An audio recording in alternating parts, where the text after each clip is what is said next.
नमस्कार दोस्तों, हर्षित द्विवेदी एजुकेशन द्वारा बनाया गया और एक वीडियो में आपका स्वागत है। मेरा नाम है विनीत सागर।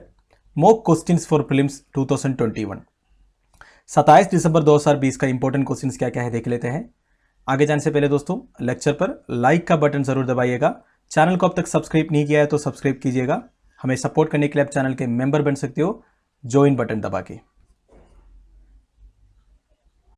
Question number 1, recently Jal Jeevan Mission has achieved 32.3% coverage of tap connections in rural India. Consider the following statements which are correct. Video pause कीजिए और आंसर बताइए।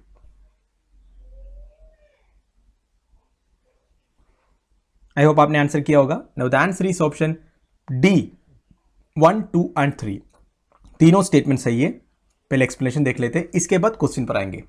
जल जीवन मिशन 2019, तो ये लॉन्च हुआ था 2019 में। It envisages supply of 55 litre water per person per day to every rural household through functional household tap connection. तो बेसिकली दोस्तों 2024 तक हर घर पे 55 litre water 55 litres water per person supply करने का प्लान है through functional household tap connection. तो बेसिकली टैप कनेक्शन के थ्रू पानी सप्लाई होगा। अब दोस्तों इसकी फंडिंग देख लेते हैं। फंडिंग कैसा है? It is A centrally sponsored scheme. दोस्तों मैंने आप लोगों को कई बार बताया है centrally sponsored and central sector scheme का डिफरेंस क्या है। देखो सेंट्रली स्पॉन्सर्ड मतलब क्या है, सेंटर भी कुछ पर्सन लेगा, स्टेट भी कुछ पर्सन लेगा। सेंट्रल सेक्टर मतलब 100% सेंटर से होगा, वो सेंटर का स्कीम होगा। ठीक है, अभी सेंट्रली स्पॉन्सर्ड में देखो कैसा है, 50-50 फॉर स्टेट्स, 50 सेंटर लेगा 50 स्टेट्स लेगा, मतलब इसकी फंडिंग की बात कर रहा हूं। अब कुछ स्टेट्स के लिए एक्सेप्शन है, जैसे Himachal and north eastern states के लिए 90-10 है। 90% जो है सेंटर लेगा, ठीक है, एंड 10% जो है स्टेट्स लेगा। और यूनियन टेरिटरीज के लिए देखो 100% सेंटर लेगा, राइट। अब देखो इसकी जो ऑपरेशनल स्ट्रक्चर है ये 4 लेवल पर है। नेशनल जल जीवन mission eight central level, state water and sanitation mission state level पे। देखो दोस्तों ये जो जल जीवन मिशन है ना, ये एक एक लेवल पर अलग अलग नाम है, अलग अलग प्रोग्राम के नाम पर ये जाना जाता है। देखो नेशनल लेवल पे नेशनल जल जीवन मिशन हो गया, स्टेट लेवल पे क्या है, state water and sanitation mission. बहुत ही इंपॉर्टेंट है दोस्तों, ध्यान दीजिएगा। डिस्ट्रिक्ट में district water and sanitation mission, and village level में विलेज वाटर सैनिटेशन कमिटी। देखो एवरी विलेज में एक विलेज एक्शन प्लान बनाया जाएगा जिस पर 3 कंपोनेंट्स होगा, water source and it's maintenance, water supply and grey water management. दोस्तों ये जो ग्रे वाटर मैनेजमेंट लिखा है ये क्या है, बेसिकली ग्रे वाटर मतलब वही होता है दोस्तों जो वेस्ट वाटर है, जो सीवेज की पानी है, ठीक है, जो गंदा पानी होता है उसको भी ट्रीट करने का एक प्लान है इसके अंदर। मतलब जो सीवेज पानी उसको ट्रीट करके आप ऐसे कामों में यूज हो सकता है, जैसे पीने के लिए तो यूज नहीं हो सकता, पर देखो जैसे टॉयलेट में जो फ्लश होता है और गार्डनिंग के लिए, ऐसा चीज के लिए ग्रे वाटर भी यूज हो सकता है। तो यह है ग्रे वाटर मैनेजमेंट। अब हम आते हैं क्वेश्चन पर। देखो it envisages supply of 55 litres of water per person. ये मैंने बता दिया आपको, ये बिल्कुल सही है। 2024 तक सारे स्टेटमेंट सही है। It is completely sponsored by the central government only union territories not in other states. सही है ना दोस्तों, स्टेट्स में क्या बोला था 50 है, और कुछ हिमालयन स्टेट्स में और नॉर्थ ईस्टर्न स्टेट्स में 90:10 है, पर यूनियन टेरिटरी के लिए 100% है। ठीक है, तो completely sponsored by central government only in union territories, states में तो नहीं है, 100% नहीं है। Grey water management is one of the component of village action plan under जल जीवन मिशन। ये भी सही है, मैंने अभी पढ़ा। तो answer is option D 1, 2 and 3। Question number 2, recently Ministry of Home Affairs provides data for 2014-20 in response to RTA query on left wing extremism. Consider the following statements which are correct. तो दोस्तों recently ministry of home affairs ने एक data provide किया है, एक RTA डाला था किसी ने, तो उन्होंने लेफ्ट विंग एक्सट्रीमिज्म के बारे में एक रिपोर्ट दिया है। तो ये न्यूज आया था, तो इससे रिलेटेड एक क्वेश्चन बनाया हूं। वीडियो पॉज कीजिए, स्टेटमेंट्स को पढ़ लीजिए और आंसर बताने की कोशिश कीजिए।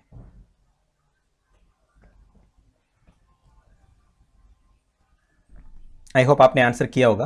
Now the answer is option C 1 and 3 only.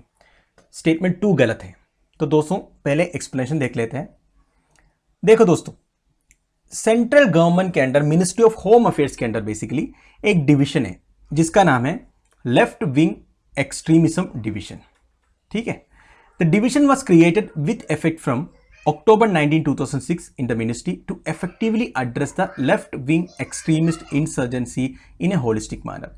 तो दोस्तों हमारे इंडिया में कुछ स्टेट्स के अंडर इस तरह की लेफ्ट विंग एक्सट्रीमिस्ट एक्टिविटीज होते हैं। अगर मैं बोलूंगा सबसे ज्यादा होते हैं छत्तीसगढ़ में, तेलंगाना में, आंध्र प्रदेश के कुछ इलाकों में, इवन केरला में, तो इन सब स्टेट्स में इस तरह की प्रॉब्लम्स होते हैं। तो इस तरह की लेफ्ट विंग एक्सट्रीमिस्ट एक्टिविटी हमारी इंटरनल सिक्योरिटी के लिए तो प्रॉब्लम है। तो इन्हें कंट्रोल करने के लिए मिनिस्ट्री ऑफ होम अफेयर्स के अंडर में एक डिवीजन है, लेफ्ट विंग एक्सट्रीमिज्म डिवीजन। ठीक है, the division also monitors the LWE मतलब left wing extremism situation and counter measures being taken by the affected states. तो बेसिकली आप ये जानिए, ये जो डिवीजन है पूरा लेफ्ट विंग एक्सट्रीमिज्म एक्टिविटीज को कंट्रोल करते हैं। ठीक है, उसको कंट्रोल करने के लिए जितने भी हेल्प चाहिए, जितने भी एडवाइस चाहिए, फंडिंग चाहिए, ये सब इससे रिलेटेड आता है। The left wing extremism division coordinates the implementation of various development schemes of the ministries, departments of government of India in left wing extremism affected states. तो दोस्तों कौन कौन सा स्टेट्स है सबसे पहले देख लेते हैं।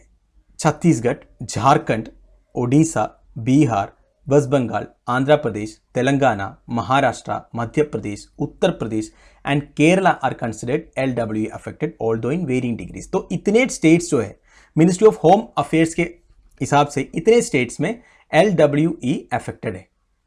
ठीक है, अब देखो एक इंपॉर्टेंट पॉइंट है, ये सब चीजों को मतलब लेफ्ट विंग एक्सट्रीमिज्म जैसा इंसर्जेंसीज हो गया, कोई प्रॉब्लम हो गया, ये सबको कंट्रोल करने के लिए जो मिनिस्ट्री ऑफ होम अफेयर्स के अंडर ये जो डिवीजन है ना दोस्तों, LWE डिवीजन, इनके पास एक स्कीम भी है। बेसिकली सेंटर के पास एक स्कीम है, SRE स्कीम। SRE स्कीम क्या है? Security related expenditure. ठीक है, सिक्योरिटी रिलेटेड एक्सपेंडिचर बोलते हैं इसको। अब ये SRE स्कीम क्या होता है? इस स्कीम के अंदर, इस हेड के अंदर जितने भी पैसे हैं वो सिक्योरिटी रिलेटेड एक्सपेंडिचर के लिए खर्चा करते हैं। सेंटर जो है स्टेट्स को पैसे देते हैं, आप लोगों को जो भी इंफ्रास्ट्रक्चर चाहिए, कुछ वेपन्स खरीदना है, जो भी है आप लोग खरीद लो, इस स्कीम के अंडर आप ले सकते हो पैसे। अगर स्टेट्स कुछ अपने हिसाब से खरीदना चाहोगे ना, वो भी कर सकते हो, बाद में सेंटर से ये रीइंबर्स भी करवा सकता है। ऐसा एक न्यूज आया था रिसेंटली, इसलिए मैं आपको बताया, क्योंकि ओडिशा सरकार ने ऐसे पैसे खर्चे किए थे, बाद में उन्होंने रीइंबर्समेंट के लिए पूछा था सेंटर में, तो ये न्यूज आया था। तो जो सिक्योरिटी रिलेटेड एक्सपेंडिचर स्कीम एक फंड है बेसिकली, इसमें सिक्योरिटी रिलेटेड जितने भी चीजें, इसके लिए पैसे मिलते हैं सेंटर से। Under the scheme the state government spends the amount which is later reimbursed by the Union Ministry of home Affairs. समझ में आ गया? अब क्वेश्चन पे आता है, देखो दोस्तों, there is a separate division called left wing extremism division under the ministry of home affairs. बिल्कुल सही है, मैंने अभी बताया आपको।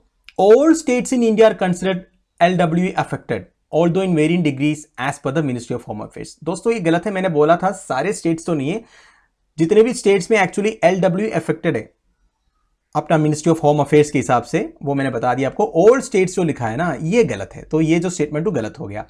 स्टेटमेंट 3 क्या है? Security related expenditure scheme of centre provides funding for the state seriously affected by militancy insurgency. तो इस तरह की जो इंसर्जेंसी की प्रॉब्लम है, इस तरह की जो मिलिटेंसी की जो प्रॉब्लम है, हमारी इंटरनल सिक्योरिटी के लिए एक चैलेंज है। तो इसको कंट्रोल करने के लिए जितने भी फंडिंग है, बेसिक इंफ्रास्ट्रक्चर प्रोवाइड करने के लिए, जो फोर्सेस जैसे सेंट्रल आर्म पुलिस फोर्स जो है वो डिप्लॉयड रहता है सारे स्टेट्स में इस तरह की एक्सट्रीमिस्ट एक्टिविटीज को रोकने के लिए। तो इन सब के लिए जितने भी प्रोविजंस चाहिए ना, इसके लिए अलग सा फंड है, इसका नाम है सिक्योरिटी रिलेटेड एक्सपेंडिचर। इंपॉर्टेंट है, ध्यान रखिएगा। Right, question number 3, arrange the following Indian states in the designing order of the geographical extent of eastern Ghats in the states. तो दोस्तों आप लोगों को यह बताना है इसमें से सबसे ज्यादा geographical extent of eastern Ghats कौन से स्टेट में है, इसके बाद कौन सा है और उसके बाद कौन सा है। वीडियो पॉज कीजिए और आंसर बताइए। आई होप आपने आंसर किया होगा। Now the answer is option A 213, मतलब आंध्र प्रदेश में सबसे ज्यादा है, फिर तमिलनाडु, फिर तेलंगाना। तो दोस्तों एक मैप दिया हुआ है, इसमें लिखा हुआ है correct, geographical extent of the eastern Ghats पूरा कितना है? 75,000 स्क्वायर किलोमीटर है। Mountain ranges are dissected by Mahanadi, Godavari, Krishna, Penna and Kaveri rivers. तो मेजर रिवर्स के बारे में बता दिया।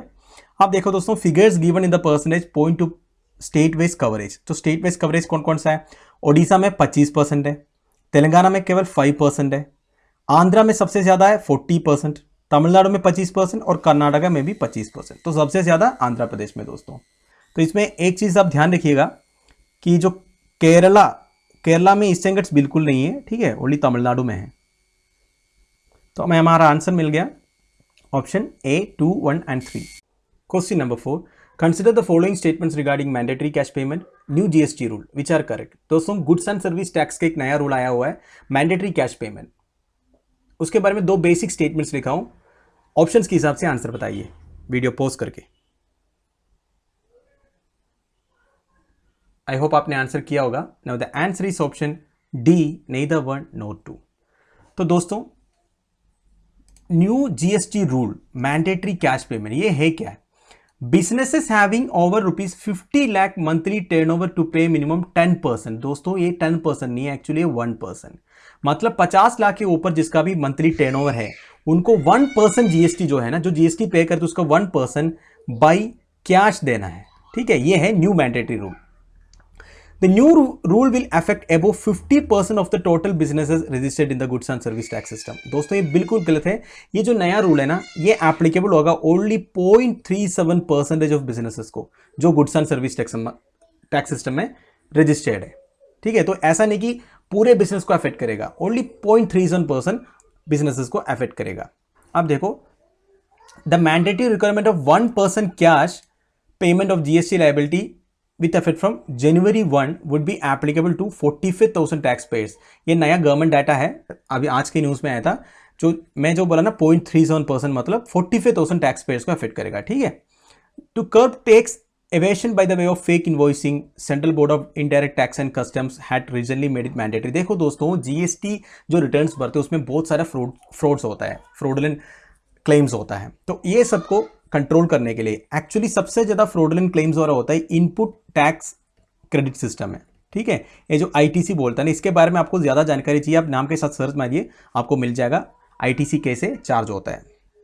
तो बेसिकली ये जो इनपुट टैक्स क्रेडिट का फ्रॉडुलेंट क्लेम्स होता है उसको रोकने के लिए ये जो 1% बाई कैश वाला सिस्टम लाया गया गवर्नमेंट की तरफ से, right.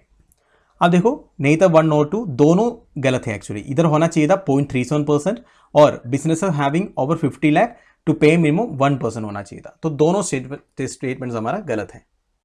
Question number 5 and final question, what is Oceanus Procellarum recently seen in news. Video post कीजिए और आंसर बताइए।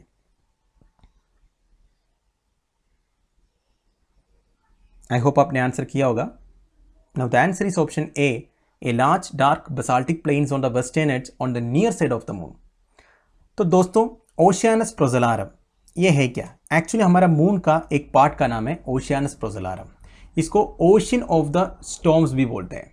It is a large dark basaltic plains on the western edge of the near side of the moon. Near side मतलब जो side हमें देखने को मिलता है। मान लो ये मून है, इसका इस साइड में जो पार्ट है इसको ओशियानस प्रोसेलारम बोलते हैं, नहीं तो ओशन ऑफ स्टॉर्म्स। तो ये रिसेंटली न्यूज़ में इसलिए आया था दोस्तों कि चांगे 5 जो चाइना का एक मिशन था, लूनार मिशन था, वो सक्सेसफुली जाके वापस आया, ओशियानस प्रोसेलारम में लैंड हुआ था। उधर से कुछ लूनार रॉक्स भी लेके वापस आए थे, ठीक है।